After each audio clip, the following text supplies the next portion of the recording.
Hey, this is Thomas Ian Nicholas. You are listening to the Rad Dad Show. Of course, you might also know me better as Kevin from American Pie, the parents, not the kids, or Henry, Rowan, Gargano. Amazing. I love it.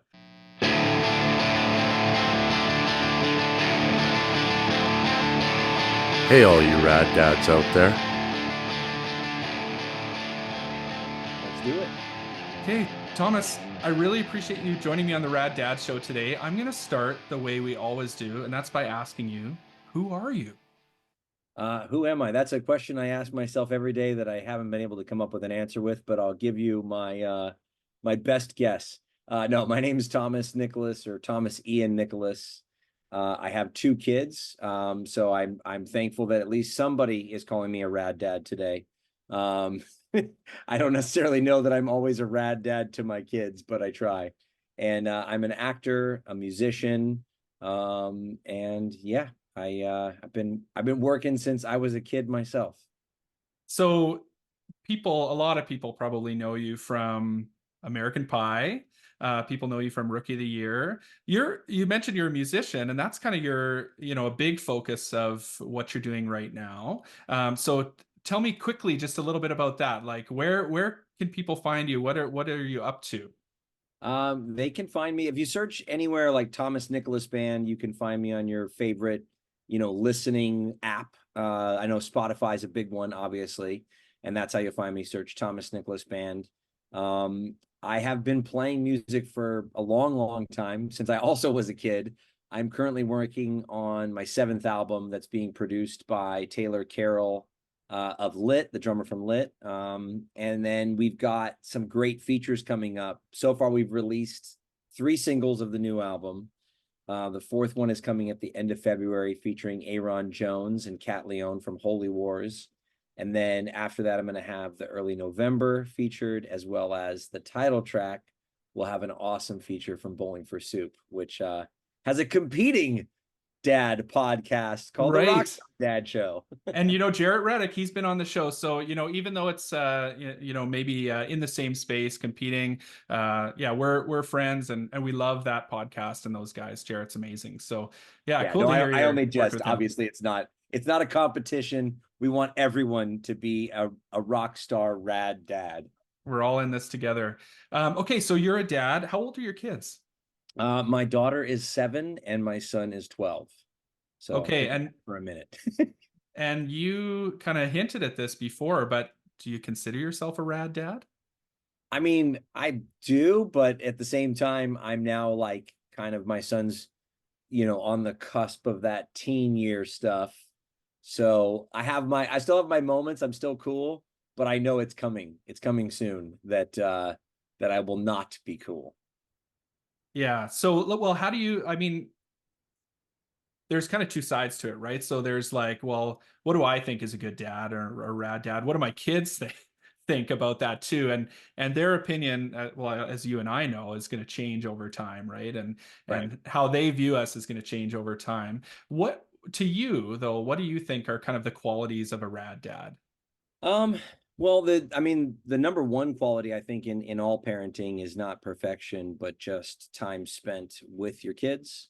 That's where they're going to learn the most, through osmosis, through watching how we react to things. And in that respect, I've certainly also not a perfect person. And in recent years, I have been touring a little bit more with my band, which does mean that I'm gone a little bit more, but I try to, when I'm here, be, uber present. I'm get up no matter what time I go to bed and take them to school. If I am home, if I land at like midnight from, a weekend or a week of touring, I am up the next morning taking the kids to school. So in that respect, I think, I'm a rad dad because I'm present and I'm around. And that's, I think, all it really takes. So all the other stuff is just details, Yeah. and we could argue about that philosophically or whatever, but I think that regardless of what I do or how I interact, as long as I'm present, that makes me a rad dad, and I think anyone can accomplish that. Yeah. That's really cool. Like I kind of like that. That kind of starts with that being present and being involved, and then everything kind of filters down from that. It's kind of like a sub point of that. I actually have a special guest who has sent in a question for you. So this guy, his name's Billy Dixon Jr. So his dad is actually a rad dad, Billy Dixon. He plays in the band Chicks Dig It, but he heard that you were joining us on the podcast. And Billy, his like favorite movie right now, he's huge into baseball. I think he's 9 years old. And he loves Rookie of the Year. And so he wanted to ask you a couple questions. So I'm going to pull those up right now. Okay, just cool. give me 2 seconds here. Yeah, no worries. We love getting questions from other people when they're excited about our guests, but especially kids. We've had kids ask questions a few times, and I just love that. So here we go. I'm going to pull up Billy. Just make sure you can see this. Yeah, I got it. Awesome. Okay, and it should share sound here too. Hi, my name is Billy Dixon Jr. I have 2 questions. Are you a fan of baseball? And if you are, what is your favorite team? And do your kids play any instruments? Okay, awesome. Thank you, Billy, for those questions. Those questions are awesome. Those are great questions. Okay, so now I have to figure out how to stop sharing. Give me 1 second. Here we go. If Billy was here, he could figure out for you like in 2 seconds. Yeah, exactly. And actually, Billy was going to join us in person, but he's actually sick right now. So his dad sent in the questions. So yeah, I hope you feel better soon, Billy. But maybe I'll turn it over to you, Thomas. So I think his first question was, are you a fan of baseball? And if so, what's your favorite team? Well, I'm a fan of the Cubs because I was a Cub. And I'd be heartless if I wasn't a fan of the Cubs. I don't really follow sports in particular. I never really have or started to after that. But I have kind of always kept an eye on what the Cubs are doing. And I've been throwing out the first pitch for them once a year since 2008 and singing the 7th inning stretch, which is a lot of fun for me to be back on the field and be super nostalgic. So my kids, as far as instruments, yes, they play. My son has been playing piano since he was 3. So now he's 12 and doing, a recital once a year. His last recital was incredible. And he also is a fantastic vocalist. And so he's, well, I mean, not that this is music, but he's following in my footsteps as an actor. So he did the M. Night movie Old, where he was the kid on the beach. And then he's in my new TV show, Underdeveloped. He plays Tom Arnold's son currently. And I brought this up because he's in a school play. Newsy's playing the role of Crutchy, which has him singing and dancing. So yeah, he's a vocalist and a piano player. My daughter, she has been doing School of Rock and also been taking piano lessons. She just started with piano maybe like 6 months ago. I think she did like 2 weeks of lessons and then like played the recital. It was crazy. So they have a lot of natural musical ability, but yeah, she's in School of Rock and she's interested in playing the drums, which is probably like every parent's least favorite instrument to have their kids play because it is by and large the loudest one. I do have a drum set, but I have no place to set it up at home. So she's just been going to School of Rock. So well, that's amazing. Well, first of all, thanks to Billy for sending in those questions. Hope you feel better. I'm going to pick up quickly. You mentioned your daughter wants to play drums. So your daughter's 7, right? You said? Yeah. So my daughter's 8. She just turned 8 and she just started playing drums actually. So it's funny you say that. She, that was her choice. Like, I play guitar and a little bit of drums. I really wanted her to take guitar. So she's actually doing guitar and drums. But it's been awesome to see. Like, it's pretty cool. And the one thing I'll say to you, and a few people have told me this too, and you would know this, is if you're a drummer, you can play in whatever band you want. Like, every city has, guitarists or a dime a dozen, people can sing and whatever. But no one can find a good drummer. So I don't know, maybe it's a good option for her. No, I think it's great. And I mean, I'm all for it. She's been doing like the School of Rock, like Music 101. So they kind of play everything. And each time I sort of ask the teacher, hey, what was she gravitating towards? And they keep telling me drums. She started out because I play guitar, wanting to play guitar. Yeah. My son kind of was interested in it for a minute and then steered away from it. So I got him like a little Yamaha, and he's like, Zoe can have it. Yeah. So, but then, the drums is kind of more exciting. But, listen, the piano is a percussive and melodic instrument and the Totally. basis of everything. I wish I could play piano. Me Because too. everyone I know that started with piano can play everything. Totally. Drums, guitar, bass, you name it, they're in. And I'm like, I play guitar and I can like fight my way through a bass, and that's about it. Yeah, I totally feel the same way. I wish going back that I had taken piano lessons. I think the hardest thing with piano lessons, like at least for me, taking guitar, and I think it's this way for my daughter with drums, is you can connect it to the music that you listen to, like I guess to modern music, modern pop music. Piano is that little bit more challenging to do that, I think. And so for me as a young guy, it was like, oh, I can play Nirvana now, right? I can learn the the riffs from, from Nevermind and stuff. But yeah, piano, I don't know if I would have stuck with it. It's hard to say, but good for your son for sticking with it. That's amazing. I hear what you're saying, because like piano definitely leans itself toward the classical pieces. They make the most sense. And yeah, it's not, what you like on the radio, which is again probably why I didn't gravitate at starting playing music at like 14. I wanted to play Nirvana and Green Day. My son kind of started with the like he started at 3. The deal I had with him was I knew it was muscle memory. Yep. So the trade was 10 minutes of piano and you can watch your favorite show. 10 minutes of piano and you can play that video game. 10 minutes of piano and you can do whatever it is that you want. Yep. And so that was my thing. So I never tried to get him to play an hour a day. It was just 10 minutes.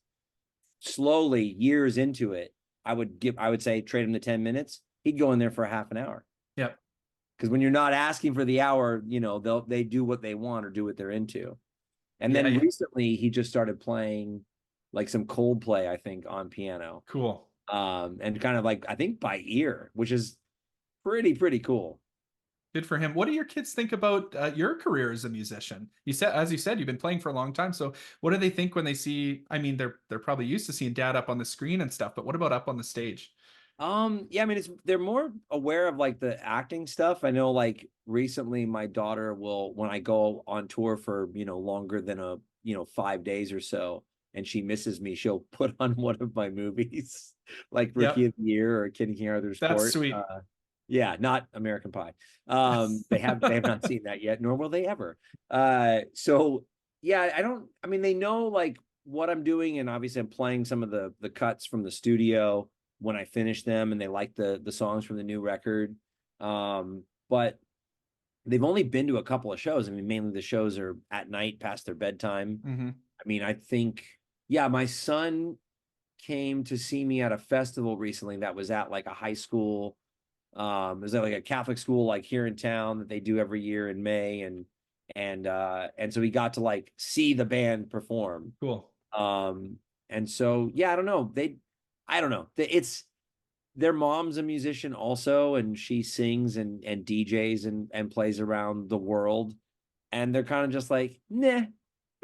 So yeah, it's just normal, right? Like growing up around all this stuff, it's totally normal. Yeah, what we see from the outside is like, oh, that's really rad. It's just normal for them. That's just dad. Yeah. It's well, but that's kind of a good thing, because I think that it gives them, at least for what I see, is that it gives them the opportunity that they can do anything they want in their lives. There's no sort of, cut and paste of, hey, this is what you're expected to do.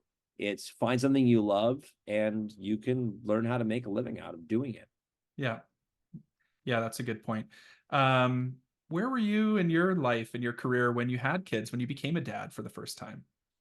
Let's rewind here. 12 years. Let's see. I was around 30 or so. I mean, at that point, I'd already been married for a couple of years, or a few years. So, I mean, I knew that I always wanted to be a dad.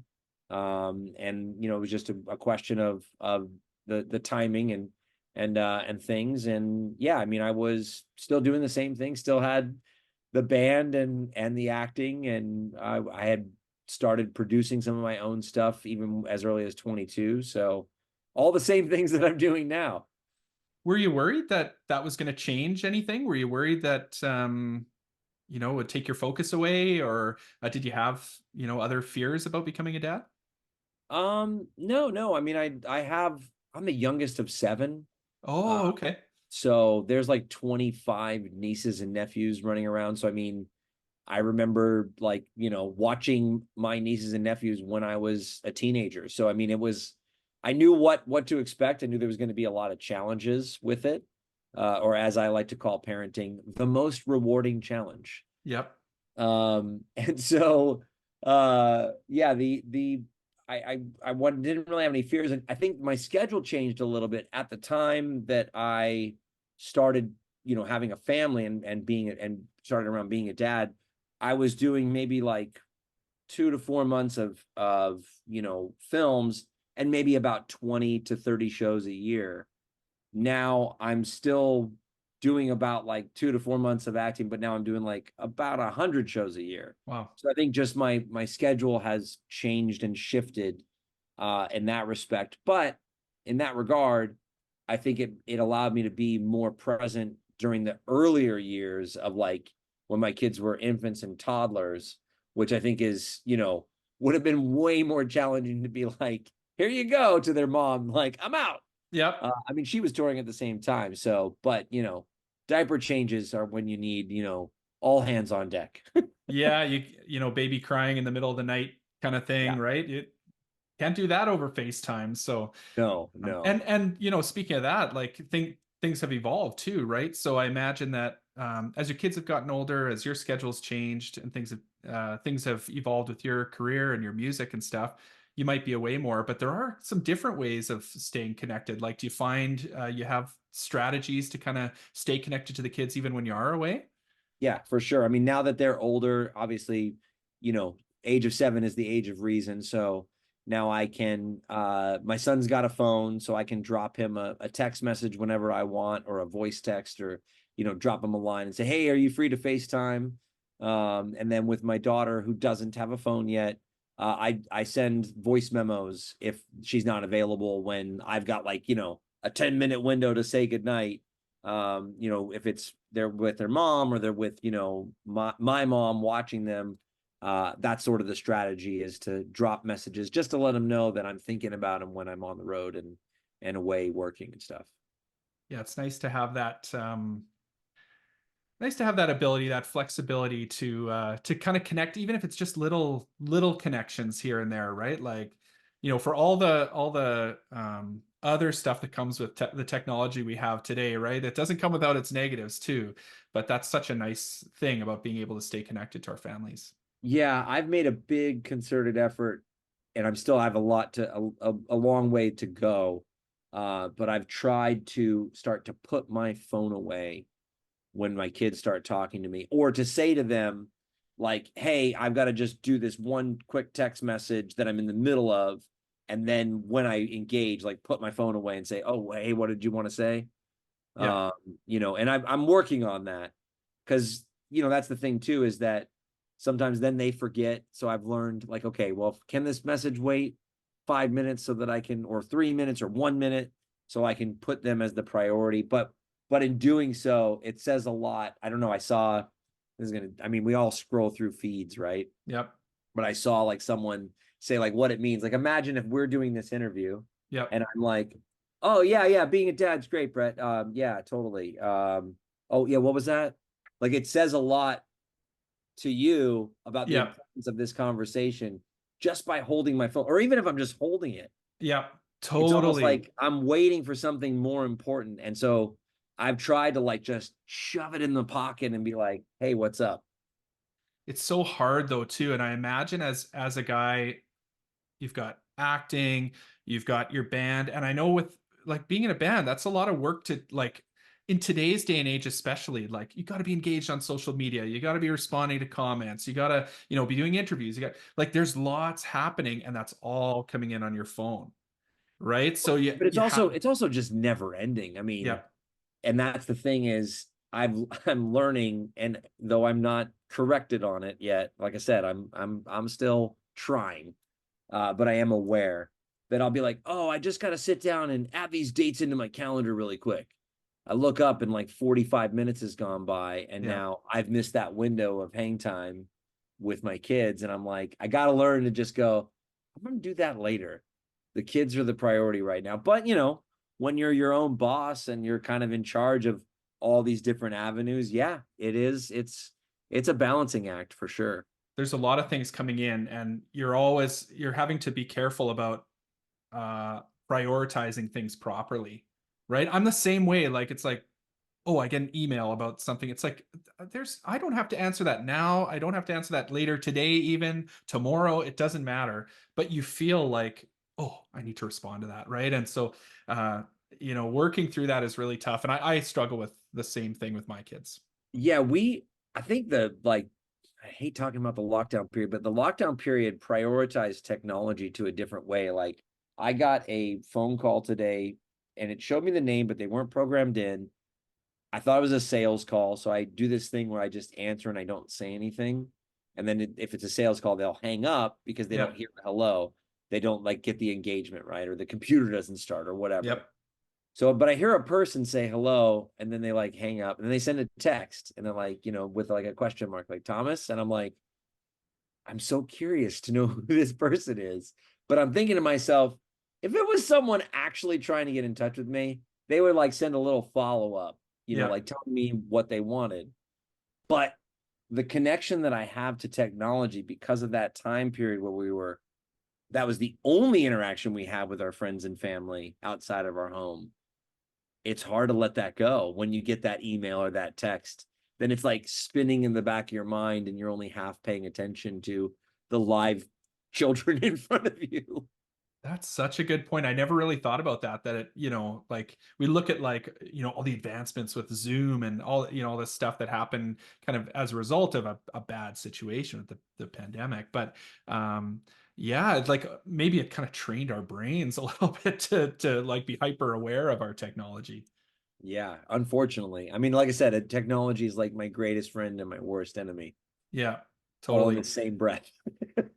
You mentioned American Pie, and you know, coincidentally, you have a son who's just entering sort of teenage years. I'm kind of curious, like looking back on that. Okay, so American Pie was a big movie for my generation. I'm a couple years younger than you, so it was like I was in like junior high, high school when that came out. And that was like I mean, that was the movie of our generation, right? But looking back on it now, I'm like, oh my God, like I'm trying to put my kids in that situation. I'm like, my parents must have been like, well, I don't know if they ever saw it, but if they had, they would have been like, oh my God, is this what my kids are talking about and going through? Like, do you kind of like, do you think about that now as your son's becoming a teenager? Like, you know, that they just keep becoming more independent, right? Are you worried about that? I mean, I have two girls, and people keep telling me like they're gonna love you so much until they're 12. And then it's over. Well, how old are your kids now? You So said I have and... I have a 5-year-old and an 8-year-old. Okay, 5 and 8. So almost like a similar age difference, 3 instead of 4, but a similar age difference.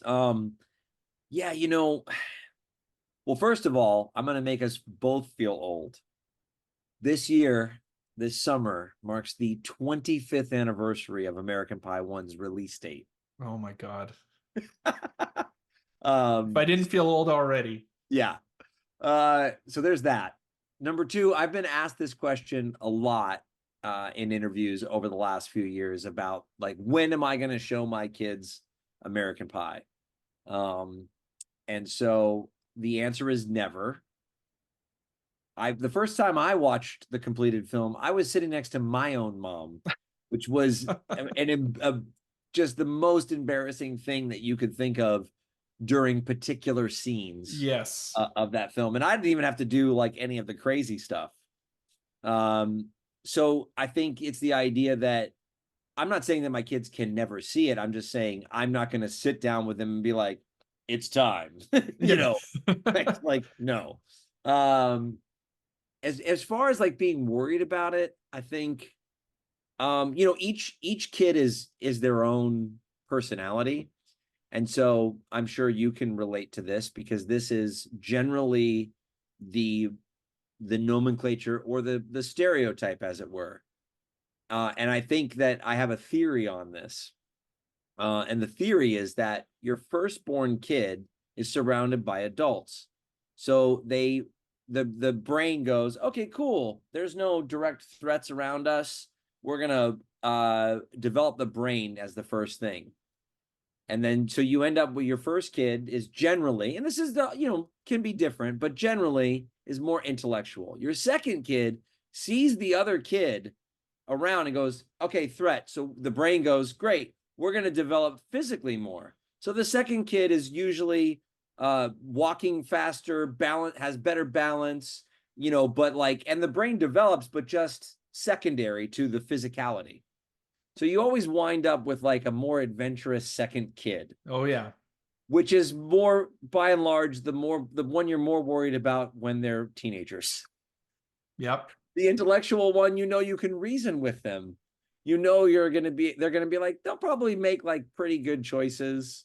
We'll have to talk things out. There'll be moments, but the second kid, you're always like, man, what am I going to do? Yeah, I totally feel the same way, and it's definitely that way with my second. She's just into everything and just kind of super independent, and yeah, definitely worried about that. Got a few more years hopefully before that becomes a major problem for me. Yeah, you're good. She's only 5, so right. You've got 10 years. Right. Well, congrats on the 25th anniversary of American Pie. I mean, I set your life off, and well, you were already on that path, but I know American Pie was a huge, huge thing for you and for everyone involved in that movie. So congratulations on that. Thank you. Yeah, I'm very, very grateful for the success of those films and the opportunities and doors that it opened for me. I mean, even to this day, with doing my rendition of Fountains of Wayne, Stacy's mom, and turning it into Stifler's mom, as well as my after becoming friends with Jarrett Reddick from Bowling for Soup, our mutual friend, doing the parody of 1985 entitled 1999, singing all about American Pie. So it's the gift that keeps on giving, and a lot of people steer away from some of those success things, and I know that I've been instructed to at certain times to focus on my more serious roles, but at the end of the day, I just want people to be entertained. So especially if I'm doing a meet and greet at a concert or I'm at a Comic-Con as a guest, I fully and wholly embrace those things because it just makes people happy. And yes, I got my serious roles that are different from that. Yep. And I'll still do those, but I don't have to erase that which exists in order to do other things that I'm into. Totally. There's nothing wrong with honoring that huge part of your life, right? I mean, this is a cultural phenomenon, that movie. And so if that's how people connect to your music, maybe for the first time or whatever it is, that's cool. I mean, it's the type of thing where I plan on I think the similar sort of thing, and there's even a correlation here with someone who I don't know, but I know their career, Josh Brolin, perfect example, right? So obviously would love to do some of the things that he's done. He's been in the Marvel universe, would love to do that. My film Adverse got compared to his film Old Boy, especially with the crowbar, fight scene at the end of my film was an homage to his in Old Boy. And so there was a thing I saw that for Halloween, he dressed up like his character from the Goonies. I've done that, obviously, and dressed up like Rowengartner, or at least with the jersey. I did it for a charity event for Seth Rogen's wife's Hilarity for Charity a few years ago. Oh, cool. And that picture ended up as my Allen and Ginter Topps card, the picture from the red carpet, dressed as Henry Rowengartner. So I think that's a prime example that you can have a career and do a lot of different things and still embrace a quote unquote memorable role from your youth. Totally. Yeah, it's great. And even when you see, scrolling through your social media accounts and stuff, you see those connections to Rookie of the Year or to American Pie. It brings you back too. It brings me back to to watching those movies. So yeah, totally cool. You mentioned your mom and watching American Pie with your mom. Are you able to talk a little bit about your relationship with your mom, your dad, and maybe I guess how you have taken your experience as a child and maybe applied that as a parent yourself? For sure. I mean, I think the number one way that I kind of see parenting as the primary thing is spending time and being present when you are there is because of how my mom was with me. I have a great relationship with my mom. She's the go-to person that gets called to watch my kids, which I think is awesome because we're very fortunate that we have her to do that. And so that way they can be watched by a family member and still kind of have that osmosis, stay in the family tree, so to speak. And my mom's great. She's amazing. I got started in my career at the age of 6 based upon an opportunity that was through her, but she never pushed me into it. And then she sacrificed a lot to support my my endeavors toward building my career. So I owe a lot of what I've been able to create to her, and she's still the number one person that I will call to say, "Hey, what do you think about this?" And her opinion means a lot to me. And she's brutally honest. She is not like an enabler of just like supporting whatever I do. I remember like one of the first times I started writing music when I was like 14, 15. I was like, "Hey, mom, check out this song." She listened. She goes, "Where's the bridge?" So she's my biggest fan, but also, my most honest critic. So she's great in all fronts. Because I think that's important is to have people that you surround yourself with that aren't just yes people. Yep. Because you want to have that challenge to, just be your better, Yep. I, I and maybe I'll take this to to your kids. Like, do you think about that as you have conversations with your kids? To like, I actually find it hard myself to, you want to be supportive of your kids, but sometimes you want to kind of like give them the, on this one, I think dad knows more, and maybe you should think about doing it this way. Like, do you think about that? What you kind of learned from your mom's approach on those things? I mean, yeah, but I also am like guilty of like the dad monologue. What's the dad monologue? Oh, just like proving a point and just talking about it for way too long to the point where like it's the dad lecture, I think my son calls it. Like, oh, not another dad lecture. Yeah. Because I'll like try to like, turn something into a lesson and then just drone on and on about it, which makes me a great guest for podcasts because I obviously have no fear in talking, but can make me an insufferable dad at times. Well, that's part of our job, I think, is to be a little bit insufferable at times. But well, let's talk a little bit about what you've got going on right now. You just released a new single, Better Than Home. You've got a few other singles. I understand there's an upcoming album. Tell me a little bit about what's happening with that, and then I want to hear a little bit about Underdeveloped too. Yeah, I'm super super stoked on this new album. Everyone that has been like, following me on Patreon or like coming to shows for years has been saying that the new songs are some of the best songs that I have released to date. And I really owe a lot of that to Taylor Carroll. He's been really taking the time to kind of carve out a sound for me and pushing me hard, but in a positive way in the studio. I've been pushed in the studio in the past. One of my first producers was like pretty aggressive about it, about getting me to achieve more. And Taylor's just been like a positive sort of role in that sense. Like I'll kind of feel like I've blown it and he's like, "No, good job, keep going." And it's just a really like he's a good dude in that respect. And so yeah, there's a full-length album coming out. It'll be dropping May 17th. Okay, I've we've got just a date. Yeah, I've just signed with a company out of Austria called I've been saying SBAM. They're apparently pronounced spam, but Spam. it's not spam with a P, like the food that you eat that's originally from Hawaii in a tin Yep. can, but spam with a B. So yeah, I kind of have Jarrett Reddick to thank for this. He did a documentary interview. They're doing a doc, and they saw us doing the song together in 1999, which I mentioned it before, but I'm pretty sure, and until someone corrects me, that I'm the only artist that has done a parody of a song, but written it and recorded it with the band that I was doing the parody of. Because on my 1999 release, it's Bowling for Soup behind me. I wrote the lyrics with Jared. He's singing backups. So it's not that Weird Al thing where I love Weird Al, but like it's not the Weird Al thing where he's just doing the parody and recording it on his own. I'm with the band that I'm like making fun of or parodying. I'm I'm not making fun of Bowling for Soup, but it's so, kind of an homage to, well, it's an homage to American Pie, obviously, but an homage to that amazing Bowling for Soup song too. right. And but I'm saying there's plenty of them that are out there. Like there's some great ones out there, like a 2004 one, as well as some other ones. But they're doing it on their own. Yeah. I did it with the band. But in any case, the Spam saw that and then asked Jarrett, hey, can you put us in touch? And so I got to be in the doc in LA.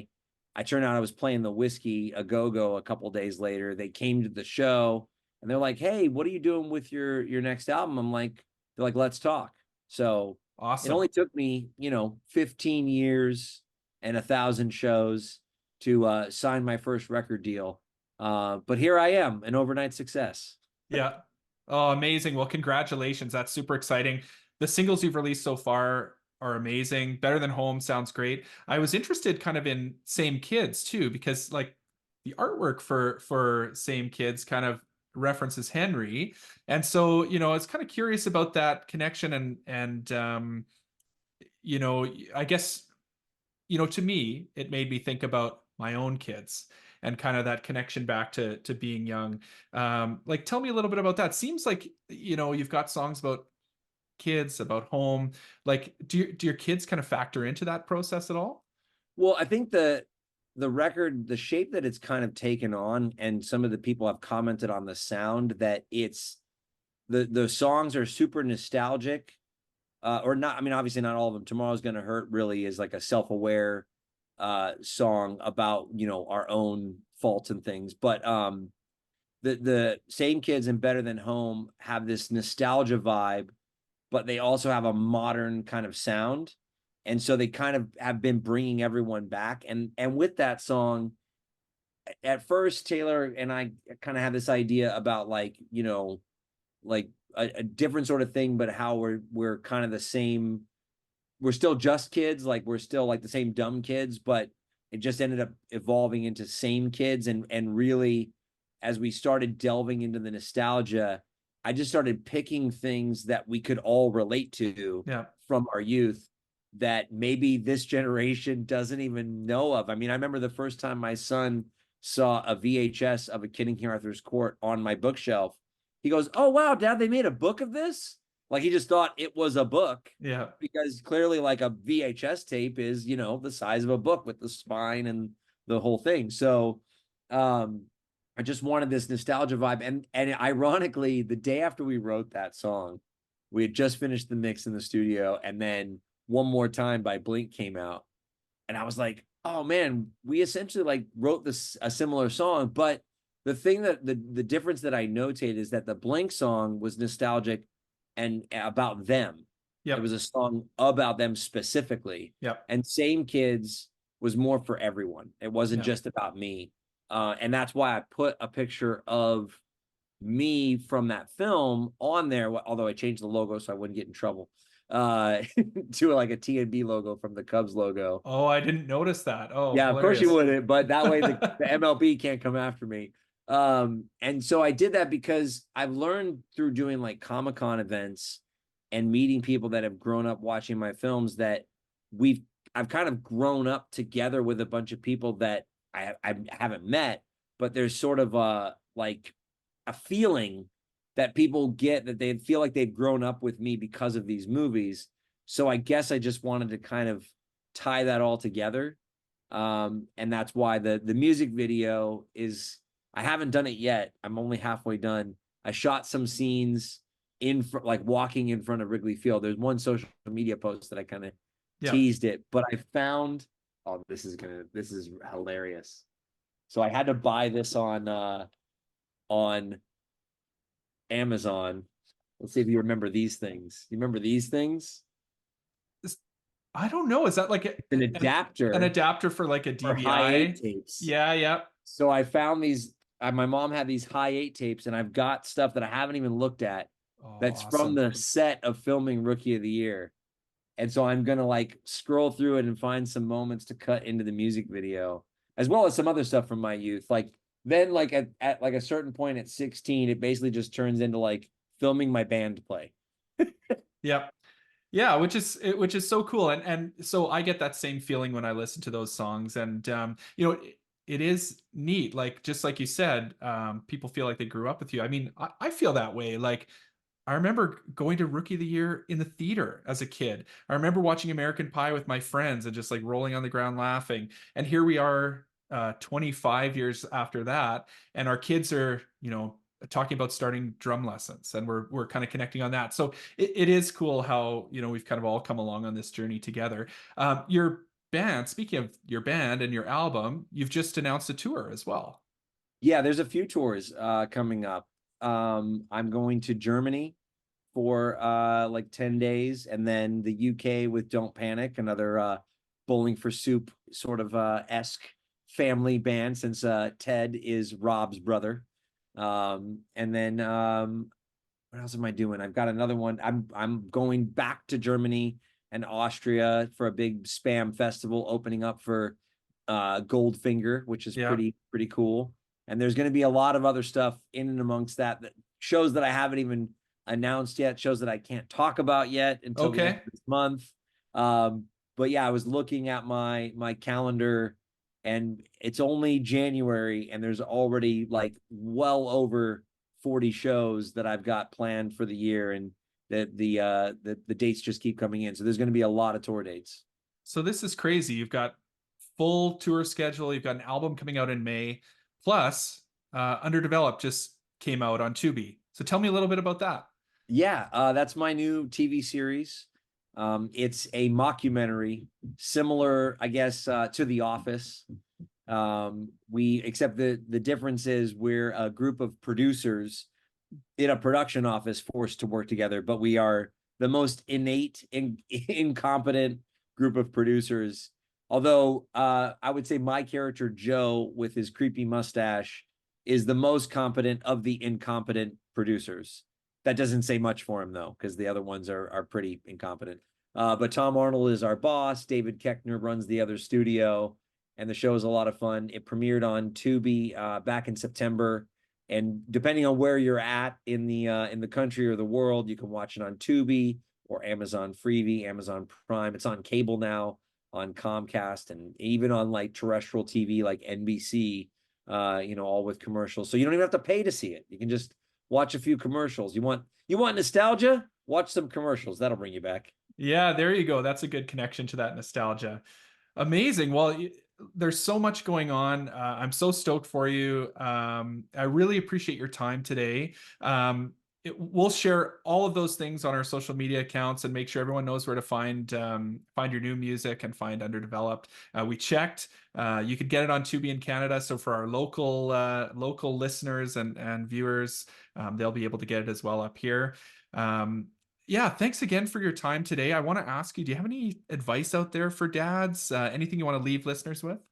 I mean, I'm going to go back to my primary thing is, you know, and also to not, you know, everyone's always like, what do I do? How do I not make mistakes? And the truth is, we all are. There's no right way to do it, to be a parent. I think the number one thing is to spend as much time as we can with our kids, and when we are spending that time, to give them as much attention as we can.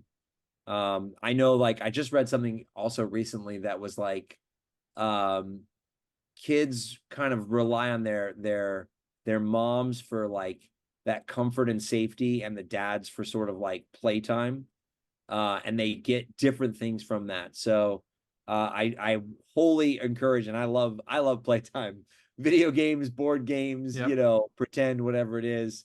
So, you know, I encourage that as well, to have that time, no matter what age your kids are, get that playtime in. Yeah, find a way to connect with them in that way. That's awesome advice. Thanks, man. I really appreciate it and wish you all the best in 2024. Thank you, Brett. Thank you so much for having me on the show. Awesome. Take care.